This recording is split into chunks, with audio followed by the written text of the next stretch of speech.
Αγαπητόσο εγώ.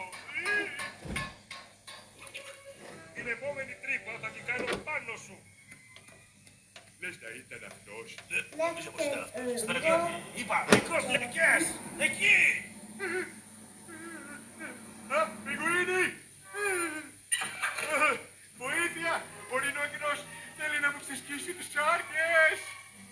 Αυτό μου μοιάζει με φάρσα. Τι παίζεις αυτή τη φορά, ουρίτσα? Την επιγραφή κλώτσαμε, το καυτοπόδι. Ή μήπως τρέχει κάτι στο ψυγείο μας? Αν τρέχει λοιπόν πρέπει να το πιάσετε. Όχι, όχι, δεν κάνω πρωταπηλιάτικη φάρσα.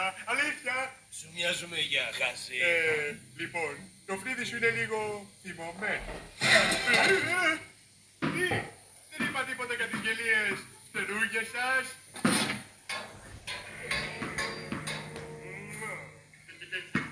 Ο Ρόι θέλει να σε πιάσει. Ναι, καλά. Απλά που κάνεις πάλι φάρσα.